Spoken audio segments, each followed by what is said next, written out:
Fútbol y vida con leyendas de la selección. Espacio ofrecido por OVB España. Y hay veces que digo, me gustaría hablar con fulanito, menganito, un ratito y setanito, un ratito nada más. No para decirle que bueno eres, ni que tal, sino cosas que yo he vivido y han vivido otros compañeros y yo he estado presente y creo que les ayudaría. La etapa de Cruyff con Zubizarreta. Zubizarreta, técnicamente con los pies, no. Sin embargo, Cruyff le estaba obligando a que hiciera eso. De hecho, hasta los entrenamientos que hacíamos en Papendal, ¿vale? Zubi no jugaba de portero, jugaba de delantero. Mal. No, ¿para qué? Para practicar el pie. Pero le salía regular, ¿no? Sí. Muy buenas, usuarios de Leyendas España, un nuevo episodio en el que, gracias al patrocinio de OVB, nos dirigimos a ustedes para contaros historias de fútbol, pero historias de vida también, ¿no? Y hoy con dos personas relevantes del fútbol nacional e internacional, dos ex-sevillistas, también Fútbol Club Barcelona por medio, muchos equipos. Ahora os vamos a ampliar el plano y lo vais a ver. Y yo me siento aquí un poco como Nimo, como Bullo, como San José, ¿no? Porque estoy entre Ricardo Serna y Antonio Álvarez. Defensas centrales, defensas de otro tiempo y de cualquier tiempo, porque con mucha calidad. Y vamos a abrir un diálogo entre amigos, que al menos yo me considero, ellos sin duda, y en el que vamos a, os decía, hablar un poco o mucho de fútbol y un poco de vida y mucho también de Leyendas España, ¿no? Que es un poco el motivo por el que os trae y que yo os doy las gracias porque hacéis una labor impresionante. O sea, y esto todo es glamour, la 1000, llama el mundial, todo es perfecto, pero hay situaciones en las que es bueno, es muy bueno que estéis en lo alto de una asociación que cubre a todos vuestros compañeros, ¿no? Y paso, si no te importa, Ricardo, por una cuestión de veteranía, ¿no? De galones, ¿no? Y de edad a don Antonio. Pero, querido Antonio, Leyendas España. Tú fuiste un jugador internacional en muchos escenarios. Y qué asociación más oportuna, ¿no? En el fútbol, cada jugada cuenta. Y en la vida, también. En OVB te ayudamos a planificar tu futuro financiero paso a paso para que tomes decisiones inteligentes con seguridad y confianza. Porque el fútbol se vive con pasión. Y el futuro, con planificación. OVB, patrocinador oficial de Leyendas España. Yo creo que ha sido un gran acierto, ¿no? El crear esta asociación, porque tenía que haber alguna forma de aglutinar a todos los internacionales que han sido con la selección, ¿no? Y yo creo que la labor que se está haciendo es espectacular. Se está intentando ayudar a la gente que es necesitada. Cuando tienes que ir a un sitio, vas con ese ánimo de poder ayudar a estos compañeros que no a todos en el fútbol no se ha ido igual, ¿no? A uno les ha ido mejor, a otros les ha ido menos, y yo creo que con esta asociación pues se trata de cubrir no solo económicamente, ¿no? Sino también psicológicamente. Afectivamente. Efectivamente. Yo creo que hay futbolistas, compañeros, que no lo pasan bien y que no solo compañeros, ¿no? También se hacen actos benéficos para distintas entidades, y yo creo que es espectacular el trabajo que se está haciendo y con el amor y con el cariño que se realiza. Sí, Ricardo, retomando un poco las palabras de Antonio, porque el mundo del fútbol, que tiene muchas dificultades, muchas cosas y, en fin, muchos matices en los que hablar, muchas cosas que arreglar, pero cuando se le pide algo concreto relacionado con la solidaridad, yo no conozco ningún renuncio. Siempre estáis ahí, siempre. Y eso tiene un valor, ¿eh? Sí, principalmente la gente que nos hemos dedicado a jugar fútbol, los clubs, las asociaciones, las fundaciones. Todos, entre todos hacemos ese gran trabajo que es un matiz, que la gente que está necesitada, pueden ser niños, es decir, pueden ser gente adulta, gente mayor, es decir, todos tienen un sentimiento hacia un escudo, o hacia una selección, en este caso que hemos estado defendiendo. Pero como bien decía Antonio, es decir, no a todo el mundo nos va bien. Siempre hay algún infortunio. Hay veces que no es por ti. A lo mejor la inversión no ha sido la adecuada, o otras veces te han engañado, como hay muchos casos. Por tanto, esta protección que tiene esta asociación, esta fundación, es fundamental para todos aquellos que estamos dentro de esa asociación, que hemos sido internacionales. Precisamente una de las muchas cosas que hace la asociación es dar herramientas para que tanto los actuales miembros, que es todo aquel que haya jugado, en el mismo momento en el que juega ya empiezas a ser leyenda de selección española, pues este tipo de herramientas, en este caso financiera, nuestro patrocinador de los podcasts juega en esta división, y es esa sensación que además os pregunto a los dos. Nos tocó la época esta doradísima del fútbol, en el que te cae el dinero ya de una manera sideral, ¿no? Y que prácticamente es casi imposible gastarlo, ¿no? Pero en vuestra época también era una cantidad importante para lo que es el ser humano normal de su sueldo, y eran unas cantidades como que había que tener una pequeña estructura para saber gobernarla, ¿no? ¿Cómo fue ustedes? ¿Consejos familiares inicialmente o tenía asesoría? ¿Cómo os movisteis en ese terreno cuando llegó el primer golpetazo? Como bien dice Paco, no había, o por lo menos no teníamos conocimiento, claro. Es que empiezas a ganar, podría decir, empiezas a ganar mucho dinero. No empiezas a ganar mucho dinero. Empiezas a ganar algo más de lo que gana la media, ¿no? Entonces, en aquella época, pues, si no tenías a alguien cercano, muy cercano, que te pudiera orientar, tú lo que hacías era el dinero que ganabas, pues lo metías en el banco, y a partir de ahí, pues, empezabas a pensar en qué podías invertir, pero no tenías un consejero, no tenías a nadie que te dijese: tienes que dedicar esta parte de tu sueldo, de tu dinero, de lo que ganas en el año, la tienes que dedicar a invertir. En aquella época no. En aquella época yo recuerdo que a mí el consejo, el gran consejo que me dio un compañero fue Rafaelito Jaén. Me dijo el primer año, es que tampoco hablábamos de unas cantidades que tú en un año pudieras comprarte algo, pero decía... ¿Hacía falta varios años para comprar piso? Sí. Sí, ahora no. Particularmente sí. Lo que compras tenías que hacerlo, y además yo no quería arriesgar mucho. Yo lo que hacía era invertir el dinero de los 3 años de contrato que tenía, lo trataba de comprar algo en 3 años. A veces lo conseguía, a veces me quedaba algunos flecos colgados, ¿no?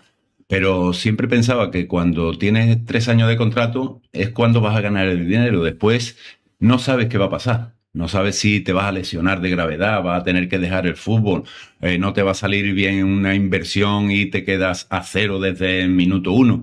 Entonces Rafaelito Jaén me dijo: niño, ladrillo. Y yo, claro, ¿de ladrillo qué es? Y yo estaba en Alemania hace 3 años, 2 años, 3 años, y yo no pensaba ni tener dinero para invertir, ¿no? Y me dijo: te tienes que meter en comprar algo, que el dinero, si no lo inviertes, se te va. Ricardo, ¿y las agencias de intermediación o los representantes en ese vuestro fútbol se movían en este ámbito, o no? ¿Era una asesoría muy deportiva y poco? Porque ahora sí que las agencias son muy amplias, ¿no? Tienen un poquito expertos en todo. Incluso cuentan con la asesoría de empresas como VB, ¿no? Antes, estamos hablando de etapas de los 70, de los 80, de los 90. La evolución, evidentemente, es grande. En mi época, estamos hablando de los años 80, que ahí ya empezaba a tener mucha gente representante. Había jugadores que no, que lo trabajan ellos solos. Sí que había alguna orientación a nivel financiero, ¿vale? Pero no tenía nada que ver con actualmente, por el tema de las cantidades. Es decir, aquí todo se baraja con respecto a eso. Es decir, los contratos con los principios de los 80 estábamos hablando de lo que decía Antonio, es decir, no te podías comprar una vivienda, ¿vale? Sí, porque además estaba Hacienda. también. Es decir, que Hacienda ha estado siempre. Un saludo a todos los inspectores de Hacienda, que son nuestros hermanos. Muy afectuosos. Son nuestros hermanos, claro. Hemos compartido muchos momentos con ellos y entonces, pues claro, ahí hay una parte importante en el que cuando dejas de jugar no tienes ningún tipo de privilegio. Que eso es otro caso a tener en cuenta, ¿no? Si cuando terminas, si te puedes dedicar a entrenar, o de ojeador, a 1000 tareas, ¿vale? O el tema de la escuela y demás. Pero, insisto, es complicado. Es complicado porque cuando no haces nada o te empiezas a formar, el dinero que entraba en casa ya no entra. Ya, es el generador del dinero, digamos, anormal. Claro, tú ten en cuenta, por ejemplo, que todos aquellos que subíamos de la cantera, nosotros teníamos una ficha muy baja. Sí, los 3 primeros años, quiero recordar, eran 500.000 pesetas, 750 y 900. Pues la mía era menos todavía, porque yo empecé antes. Pues, exacto, por eso. Yo empecé. Y él lo hubiera trincado, ¿no? Yo empecé antes y efectivamente, y además. Pesetas, ¿eh? Sí, pesetas. Recuerdo mi primer contrato cuando paso la prueba aquí en el Sevilla Atlético y me hacen 3 años de contrato. Parece que eran 125.000, 150 y 200.000, creo recordar. Y al lado te ponen un contrato profesional. Por si das el salto. Que lo firmas también, claro. Ya con unas cantidades estipuladas. O sea que, no, perdón, es que en el Sevilla Atlético no tenía ficha, no. Estaba hablando de la ficha que me proponen. Yo firmo en el Sevilla Atlético por un sueldo. Ajá. Y cuando firmo esa ficha, me ponen el primer contrato con el Sevilla, que era esas cantidades. Por si usted juega bien. Por si juego en el primer equipo, ya tengo los 3 años. Y cuando llevas 1 año y medio jugado, si eras un jugador con proyección y tal, te ofrecían el siguiente contrato otros 3 años, pero todo estaba estipulado por el club. O sea, que la gente de cantera no podía ganar más dinero unos que otros, sino esos eran tipos de contratos que se firmaban. Y lógicamente, sí que era un dinero, bueno, no te puedo decir, no te puedo comparar, pero... ¿Cuánto costaba una casa? Una casa, pues, podía costar... Yo puedo decir el precio de la casa de mi padre en los años 80, una casa agradable, 2 millones de pesos. Pues claro, yo me compré el primer piso donde yo viví cuando me casé, ya tuve a mis hijos, yo ganaba, pues, me parece, podría ganar 500.000 pesetas o algo así. Y el piso me costó 1.800.000 o algo así. O sea que por eso decía que prorrateaba los 3 años en los que yo tenía contrato para poder pagar lo que compró. ¿Y ustedes creen que denota una forma de ser futbolista el primero que ese primer dinero lo gasta en coche o en piso? ¿Marca el carácter? ¿Creéis que...?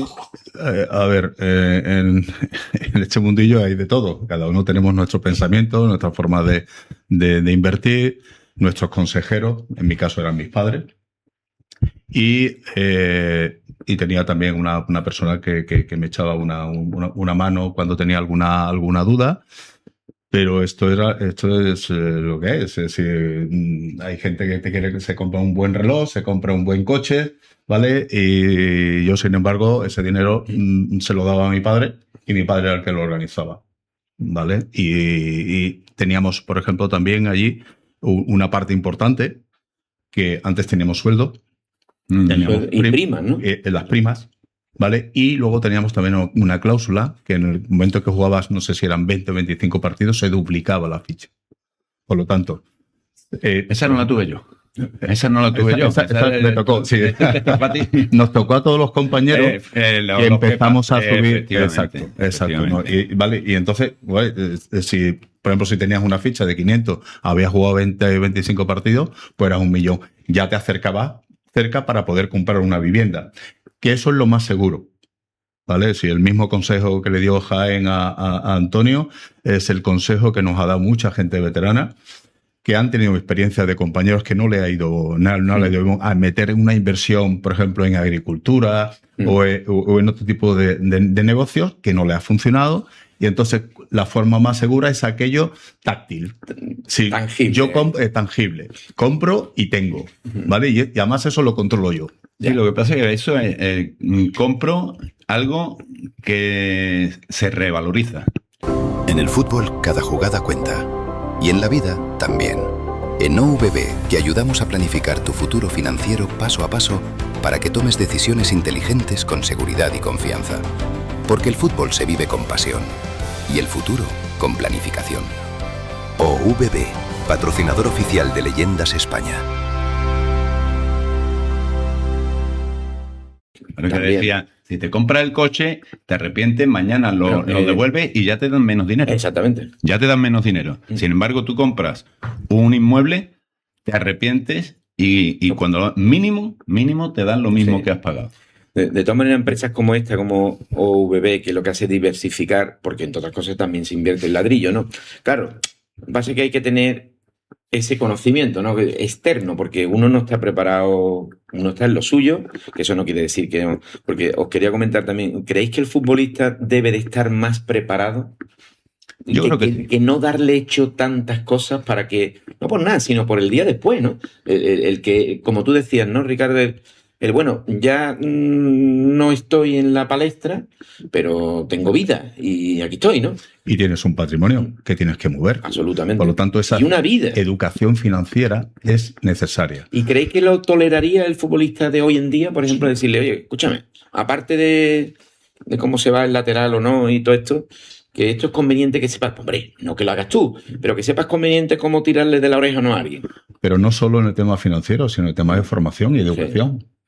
Es decir, yo, por ejemplo, cuando yo estaba estudiando, cuando jugaba en el Sevilla, en el primer equipo, y me fui a Barcelona y seguí estudiando. Imagínate que jugábamos domingo, miércoles, domingo, pues yo tan solo podía ir un día entre semana, que era el jueves, y yo me llevaba 3 horas en la academia. ¿Por qué no puedes estudiando con Francisco? Yo también, si estuvimos ahí en el Marqués de Contadero. ¿En económica? Sí. Yo digo, y necesita tener esa formación. Es decir, esto no puede ser como antiguamente, que solo te dedicabas a jugar a fútbol y había mucha gente que te venía y te engañaba. ¿Vale? Ese engaño, afortunadamente, hemos aprendido de nuestros compañeros del pasado, y ahora mismo, les digo, la cultura financiera que tienen los jugadores es totalmente distinta. Yo ayer estuve hablando con José, y me parece un planteamiento fantástico, principalmente no solo para los veteranos, ¿vale? Los que estamos fuera, sino que además también en los que están empezando. Entonces, ya te digo, esa orientación me parece fantástica, porque esto ya no va de meter dinero en el banco o crearte un plan de pensiones. No, esto es otra película. Vale, esto estamos hablando de otra cosa. Y cuando hablamos de mucho dinero, ¿vale? Las cosas... Todos los errores son más gordos. Diversificarlas, que eso también es otro... Eso lo decía yo, que efectivamente tú tienes que saber qué cantidad, qué tanto por ciento del dinero que tú ganas vas a invertir. Porque bueno, todas las inversiones no salen bien, ¿no? Pero porque si no... Claro, todo el mundo estaría loco por hacer cosas, pero indudablemente hay que decir... gano tanto, esta parte importante la dedico a inversiones con alguien de confianza, alguien que te pueda orientar y que conozca el mercado como conoces tú el fútbol, que nosotros no lo conocemos. Ricardo decía que estudiaba, yo no había estudiado, yo estaba trabajando antes en Alemania, en fin, no. Pero me parece que cuando uno termina con 32, 33, 34, y afortunadamente hoy día se está alargando la vida. Se está alargando. Yo fui pionero, que estuve hasta los 40, pero... Oye, ¿ustedes coincidiste en el Granada? No. Yo le dejé la puerta abierta, Sí, nosotros hemos estado... Yo estuve 6 temporadas en el primer equipo, y coincidí con Antonio, además en unos años gloriosos. Nosotros hemos disfrutado mucho. De aquello, porque además, no sé si estoy cambiando un poco el tercio. No, aquí esto es una conversación muy abierta, por supuesto. Nosotros tuvimos la gran suerte de tener gente que nos guiaban. Sí, esto no es una cuestión de solo jóvenes o canteranos o gente de fuera, no, esto es el equilibrio entre todas las partes. Nosotros teníamos mucha base en el primer equipo que habían sido jugadores de la cantera y que llevaban mucho tiempo y nos orientaban. Eso fue. ¿Tú cuando llegaste allí, con qué te encontraste? ¿Con don Antonio? Imagínate, ¿no? Pablo. Antonio, con Pablo Blanco, con San José, con Pintiño, con Santi, con Magdaleno. Estamos hablando de jugadores ya contrastados en primera división, no solo en el tema futbolístico, sino en el tema también del día a día.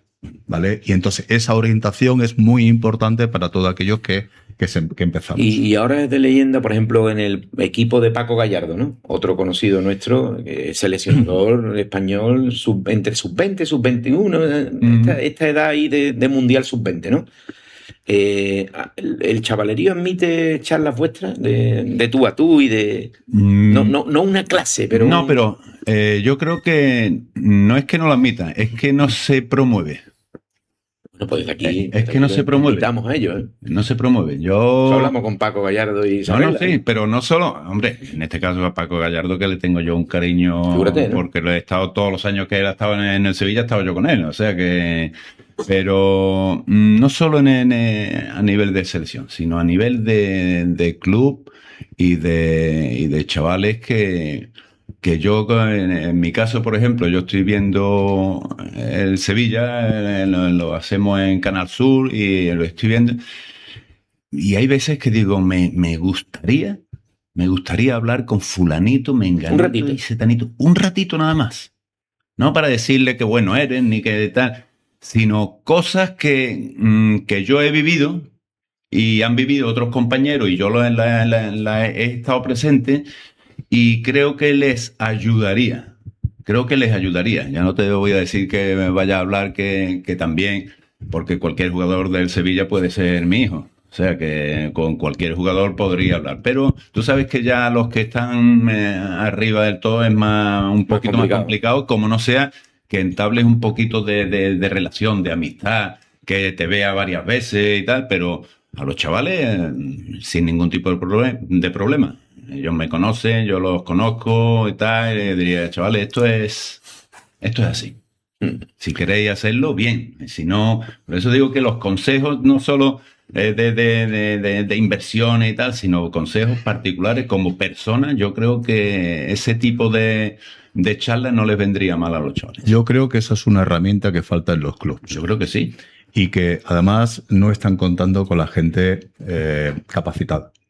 Y gente que hemos jugado muchos años en el club, que conocemos perfectamente la idiosincrasia, en este caso del Sevilla, ¿vale? Entonces, todos esos datos son muy importantes.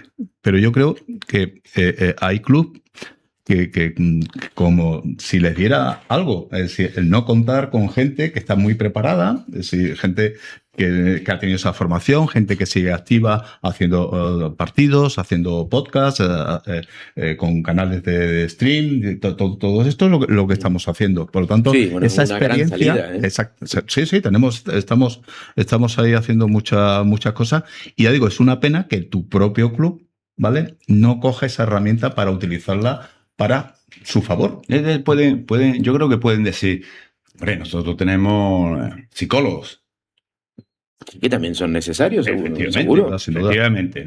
El psicólogo me parece que es una persona que tiene que tener su sitio, porque nosotros no entendemos los mares más, nunca tenemos cacao gordo por la cabeza.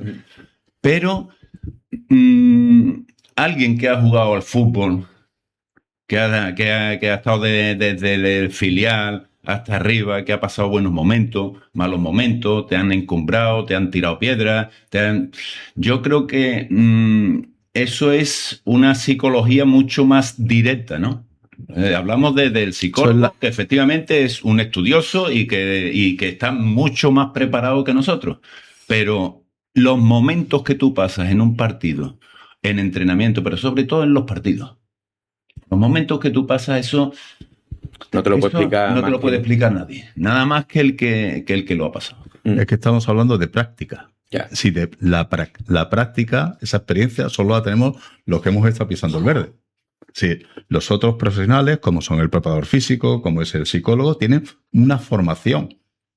profesional, pero te falta el otro apartado. Por eso esa combinación, teniendo en cuenta que antiguamente no había preparadores físicos. Efectivamente, ustedes habéis visto esa etapa en la que... Exacto, se implantó ese Ricardo, esa sí, persona. desde que empezó a lo mejor ya así. Sí. Yo no. Mi primer año, Sevilla Atlético, mi primer y segundo año no teníamos preparador físico. Ya en el primer equipo, con Óscar Tosato, que era nuestro preparador físico. Sí, en los escalafones inferiores no hemos tenido preparador físico hasta que no llegabas al primer equipo. No, es que el cuerpo técnico antes, ¿cuántas personas eran? Uno. El banquillo era más pequeño. Cabía Los banquillos eran muy pequeños. Cabía en una moto, ¿no? Cabía en una moto con sidecar.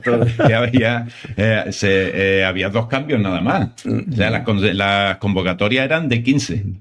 ¿Cómo ha cambiado el fútbol también eso, eh? Porque, digo, la forma de jugar. Es que 5 cambios... Cuidado, que te permite cosas y no te permite 2. Te cambian medio equipo. Sí, te cambia medio equipo con lo que eso significa. También es una auténtica barbaridad el nivel de competición que tenemos, la cantidad de partidos, la cantidad de esfuerzo, de intensidad. Eso te retrae y te está quitando años de fútbol. No, es más, yo creo que haya más cambios no es que te dé más rotación, que claro, te la da, ¿no? Porque hay más cambios, ¿no? Pero es que obliga a un ritmo de juego más alto. O sea, cuanta más gente fresca, más intensidad Depende. tiene.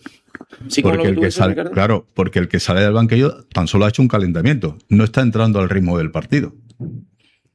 ¿Me explico? Es decir, la intensidad. No, te tienes que adaptar muy rápido para coger ese ritmo de partido. Hay gente a lo mejor que participa y en la primera acción te mete un gol, ¿vale? Pero eso no significa que yo esté dentro del partido físicamente igual que los que llevan ahí 60, 70 minutos. Entonces, ¿no creéis que más gente fresca eleva el tono físico del partido medio? Es decir, sí, yo creo que... O no. ¿Ustedes habéis estado dentro? No, lo sabéis? Sí, no.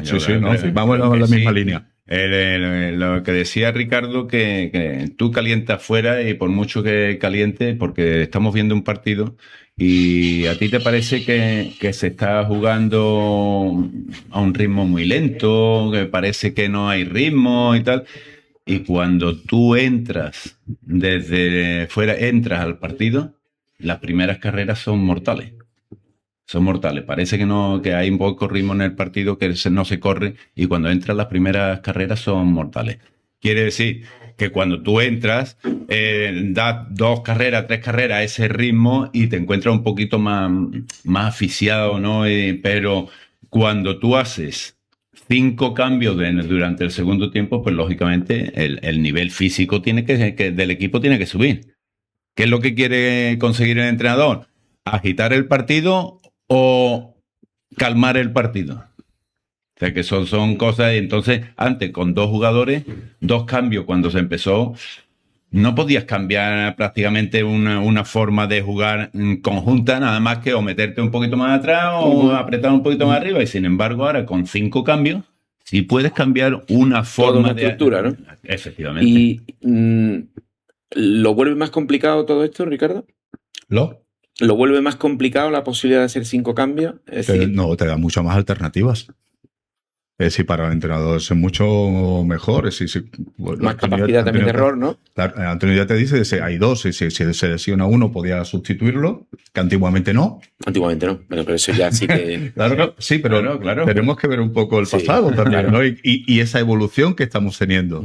Entonces, es importante que si yo antes resulta que tengo que hacer solo 2 cambios, yo no modifico un sistema y no modifico una táctica. Con 5 sí lo puedo hacer. Puedes cambiar bastante, ¿no? Claro. Es más, puedes prever lo que quieres hacer durante un partido que antes mucho te venía sobrevenido el cambio, ¿no? Con una molestia y una tontería, tú no tenías acción, ¿no? Es que hemos escuchado en muchas ocasiones el plan A y el plan B. El plan B lo podemos utilizar ahora con esos 5 cambios. Sí. ¿Vale? Entonces, yo creo que es importante para el fútbol en esa evolución. Ten en cuenta que lo que comentaba antes, Antonio, es decir, cuando tú llegas al minuto 70 o 75, hay un bajón físico, porque el esfuerzo y la intensidad del partido ha sido muy alta. ¿Cómo refresco eso? Con esos 5. Pero necesitas el tiempo para que los demás se metan en ese esfuerzo de físico, ¿vale? Por tanto, ¿qué está ocurriendo últimamente en todos los partidos a última hora? que hay muchas ocasiones de gol, hay mucho peligro, sí, está muy activo, para el público es fantástico, ¿no? Es eso que estamos viendo, y bueno, pues eso tiene lo ha incidencia hecho, en el pues, juego, claro. todo. La forma de... cualquier acción alrededor de juego, decisión de este tipo, en este caso es que es una revolución, ¿eh? Pasar de 2 cambios a 5 es una auténtica revolución. Es que también, para el entrenador también, ¿eh? Hombre, claro. Sobre todo, ¿eh? Pero también... Y la plantilla, ¿no? Claro, pero tú haces partícipe prácticamente ahora a toda la plantilla. No sea que haya algún tipo de problema con alguno, o esté lesionado o lo que sea, pero cuando yo empezaba, el 11 tipo se lo sabía todo el mundo de memoria. Tenías que matar a alguien para jugar. Efectivamente, porque jugábamos pocos partidos también, jugábamos Liga y la Copa cuando empezaba, entonces en una semana te da tiempo a recuperar a los que juegan. Y una cosita, vamos a ir concluyendo, pero Ricardo, ¿tú te acuerdas dónde estaba tú cuando te dijeron selección española? Sí. ¿Cómo fue? Pues yo he estado en el Sevilla 6 temporadas. Hemos coincidido en la selección sub-21, varios compañeros, Francisco, Choya, no sé si me quedo por ahí alguno, Ruda y demás. Y luego ya cuando empiezas a subir, vas a la Olímpica, lo que vas buscando es estar en el primer equipo de la selección. No tuve la oportunidad, siendo jugador del Sevilla, y no creo que cambiase mucho de cuando pase del Sevilla al Barça en cuestión de 3 meses, pues en el momento que jugué en el Barça ya fui seleccionado. Ya. ¿Vale? Bueno, entonces, antiguamente también, pasaba estas cosas que... No, antiguamente por ejemplo, y ahora, ¿no? sí, pero ahora a lo mejor haces 2, 3, 5 o 6 partidos buenos y ya estás ahí casi metiéndote en la selección. Antiguamente tenías que hacer muchos años buenos para que te pudiesen llamar. Claro. Esa era un poco la diferencia con respecto a ahora. Bueno, el concepto selección, ¿no? La selección, recordamos todo que era básicamente Madrid y Barcelona. Bueno, y alguno que salía de un equipo que despuntaba mucho y tal, pero... Que posteriormente sería del Madrid y Barcelona. Efectivamente. Sí, pero era eso, para ir a la selección de un equipo normal, llamémosle normal, ¿no? Como pudiera ser el Sevilla o no sé, el Betis, cualquier equipo de estos de primera división, tenías que hacer mucho, destacar mucho para ir a la selección. Es verdad que ha cambiado, pero no tanto, ¿eh? Yo recuerdo que cuando salió este chico Gonzalo, que por cierto es de origen andaluz también, aunque esto es un programa nacional, se tardó muy poco en decir, ¿será este el delantero centro de la selección española? Y bueno, estará por ver si es de Real Madrid, ¿no? Pues ya el hombre, es que el altavoz así. Y además, yo creo que no hay que entenderlo y ya está. Totalmente. El altavoz el que claro. Y se ha acabado y no pasa nada tampoco, ¿no? Y luego hay puestos y puestos. Sí. ¿Vale? O sea, a lo mejor hay unos puestos que los tenemos cubiertos y otros puestos que nos faltan, por ejemplo, ese delantero centro. ¿Vale? Entonces, en el momento que sale cualquier chico y que hace varias jornadas buenas a un buen nivel y además es capaz de meterte varios goles, como le pasó a Gonzalo, pues se te abre esa ventana. ¿Vale? Por cierto, los dos conocéis a Luis de la Fuente, ¿no? Su compañero. Fuimos compañeros. Efectivamente. Compañeros. Vamos a ayudarlo. Vamos a ayudarlo desde vuestros sitios. Sé que él lo va a entender y que no pasa nada. Eres buen encajador. Sí. Con la prensa un poquito menos, pero también lo entiendo, porque le hemos dado tela de fuera. Sí, pero aquí él hizo aquí una reválida aquí en Andalucía buena y cogió lo mejorcito. ¿Qué 4 centrales llevabais usted al Mundial? Porque digo 4, ¿no? Es un número de mundial, ¿no? 4, ¿no? Yo es que para los nombres ahora tú me dices, dímelo, digo... Cubarsí, por ejemplo. Cubarsí, sí. Está en un muy buen momento. Además, un chaval joven que tiene... Te da como si fuese un joven viejo. Sí. Un joven viejo, ¿no? Que bien colocado, sabe cuándo tiene que invierte el ladrillo, seguro. Efectivamente, yo creo que... Aquí lo que pasa es que a Cubarsí, y eso lo comentamos los que hemos jugado en el club, le hace falta algún central más veterano, que es lo que me pasó a mí. Yo tenía... Muy complementario. Exactamente. Ese equilibrio de Pablo Blanco o Nimo o Curro San José con Antonio, pues vas guiando al joven. Y el joven va madurando. Oye, no vayas, quédate aquí, vete a la izquierda, tal, dale un poco. Si todas esas cosas son tan importantes que, por ejemplo, en el Barça actualmente nos falta esa figura.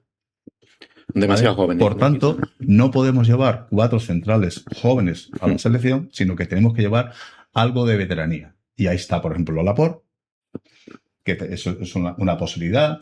Está Lenormand también, que es otra garantía dentro de esa experiencia y tal. Y está y para mí también el central del Madrid, Hausen. Sí, el chaval este malagueño, ¿no? Exacto. Yo creo que entre estos 4 creo que estamos en total equilibrio entre los centrales, que eso es muy importante, porque estamos hablando de la columna vertebral. Y en esa combinación, ¿no lo veis un poco tierno todo? ¿No hace falta ahí un poquito más barba cerrada en algún punto? Es que el fútbol ha cambiado. Hablábamos antes de lo que... Sacar el balón en la prioridad, ¿no? Claro. Es que tú antes dice... El portero, ¿quién está? Fulanito. ¿Cómo es? Dice, saca con los pies, juega muy bien. Mire usted, que yo no quiero que juegue con los pies, que yo lo que... Pero el fútbol de hoy te lo exige. ¿Por qué? Porque ahora mismo tiene más contacto de balón que... Efectivamente. Hay un detalle muy importante. Aquí, Antonio y yo somos de las generaciones centrales de esta nueva generación. Es decir, que éramos los centrales atípicos. Que modernos. Sí, claro. Sí, Antonio sacaba muy bien el balón de atrás. Yo técnicamente también estaba bien equipado. ¿Vale? Sí, pero, por ejemplo, antes estaba Arteche, estaba Goicoechea, Los centrales eran centrales. Los centrales, lo que dices tú, un central. Migueli.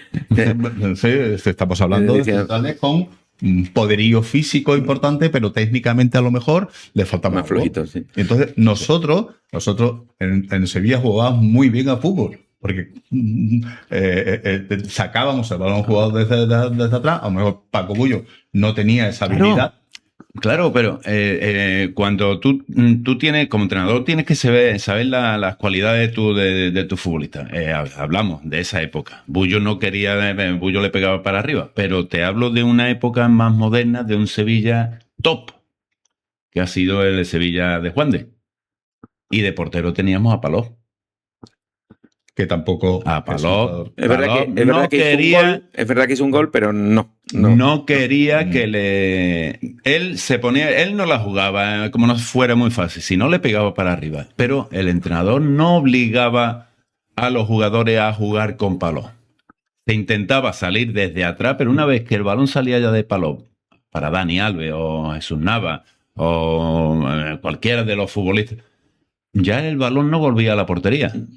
Porque sabía que tú tienes un portero que no domina ese juego. Tiene 1000 cosas mucho mejores para explotar y no en la salida de balón. Entonces, pues no se hacía con él. Hoy día es que todo el mundo juega con el portero. Llega al medio campo y te das vuelta otra vez y se juega con el portero otra vez. Tiene más minutos de balón que muchos extremos. Hablando, Antonio, de esa etapa, os voy a poner una muy clara. La etapa de Cruyff con Zubizarreta. Zubizarreta, técnicamente con los pies, no. Sin embargo, Cruyff le estaba obligando a que hiciera eso. De hecho, hasta los entrenamientos que hacíamos en Papendal, ¿vale? Zubi no jugaba de portero, jugaba de delantero. Mal. No, ¿para qué? Para practicar el pie. Pero le salía regular, ¿no? Exacto. Es que antes hacía entrada y iba al balón y hacía falta y ya está, nadie protestaba, se levantaba el futbolista contrario y se acabó. Pero ahora no la ha tocado todavía y ya se ha tirado. Entonces eso es perjudicial para el fútbol, te pone a la gente en contra y los árbitros pues, lo tienen mucho más problemático. Lo tienen más... Una arritmia sería, ¿no? Una arritmia, lo que sea. Y después, pues, al firmarme el Real Madrid, lo primero que pidió Mendoza fue porque como lo sabían, pedí un reconocimiento médico que lo hicieran ellos. Muy bien, pero en la feria no. Llegué a Madrid, ese reconocimiento y no. Claro, porque el factor definitivo era feria, no reconocimiento médico. Feria. Exactamente. Feria, estaba alterada. Es como si te lo hubieran hecho a ti en carnavales, ¿no? Claro. Cuidado, ¿no? Igual. Pues hubiera tenido unas alteraciones, ¿no? Sí, pero lo que pasa es que sabemos, Ricardo, que un entrenamiento no es un partido. Y cuando a ti te dan un balón como portero en un partido y dice, Dios mío, esto te la dan en un entrenamiento y intenta, y falla, no pasa nada. Bueno, yo he visto a su Bizarreta con un balón ahí al lado de la portería apretarle y echarla a córner. Sí, también ha habido echarla a córner, o sea que no ha intentado darle para arriba, no veo posibilidad. Mejor no. La ha hecho a córner y ya está. Es que hay que entender también la figura del portero. Es un señor que si falla hay problema gordo asegurado. O sea, en otras posiciones el problema va a estar, pero no seguro del todo. Hay el resto de compañeros que te pueden ayudar, el propio jugador contrario que te ayude a desenvolver aquel marronazo, pero el portero es como el puesto que más ha evolucionado, ¿eh? Sin duda. Es duro jugar de portero, ¿eh? Sí, es que... Y divertido a la vez. Se lo están pasando muy bien los porteros, ¿eh? Sí. Dice que son buenos entrenadores luego, porque ven mucho fútbol. Lo ven todo desde atrás. Figúrate, ¿no? En una perspectiva. Bueno, pues yo creo que si no nos dejamos nada, figúrate, con vosotros dos me podría llevar aquí hablando toda la vida, ¿no? Pero nos vamos a despedir para dejar buen sabor de boca, para repetir, ¿no? Cuando toque, y para poner en valor nuevos patrocinadores como BV, por supuesto siempre la esencia de la Asociación de Leyendas, y convocar, por ejemplo, a que Salva nos lleve a algún sitio razonable, ¿no? Esa es la... Digo yo, ¿no? Sí, esa es la misión del presidente, ¿no? Esa es la misión. Esa es la misión de un presidente. Le toca mover ficha ahora a él. Sí, porque ha habido tiempo en los que estaba ya aburrido de veros las caras. Pero ahora, ¿verdad? Sí, ese reencuentro, esa cosita. Sí, claro que ahora ya vea, compañero, que a algunos te cuesta trabajo reconocer, ¿eh? Yo he estado también en reuniones con AFE y tal, y vea jugadores que... ¿Qué pasa aquí, no? Dios mío, sí, es verdad que... Pero nos da mucha alegría. Hombre. Mucha, volver a retomar los momentos en los que hemos vivido, que nos hemos enfrentado, que nos hemos codeado, que nos hemos pegado, pero ahora ya todo se ve de diferente manera. No era tan malo, yo no quería hacerte daño. Ni tan duro. Yo no quería hacerte daño, era un Tú lo entiendes, ¿no? Ya, estaba defendiendo a mi equipo. No hubiera sido tan bueno, ¿no? Sí. Yo me hubiera comportado de otra manera. Es magnífico ahora estas reuniones que hacemos ahí recordando, y sobre todo la función principal de la fundación o de la asociación de veteranos. Eso es lo principal. Y si luego tenemos gente como empresa, como VV, que estéis detrás, yo creo que el éxito está asegurado. Pues un placer, y nos despedimos de vosotros. Para el nuevo episodio habrá 1 o 2, los que hagan falta, los que queráis. Si nos veis, habrá más, y si no, pues a casa, ¿no? Que esto es así. Venga, un abrazo. En el fútbol, cada jugada cuenta. Y en la vida, también. En OVB te ayudamos a planificar tu futuro financiero paso a paso para que tomes decisiones inteligentes con seguridad y confianza. Porque el fútbol se vive con pasión y el futuro con planificación. OVB, patrocinador oficial de Leyendas España.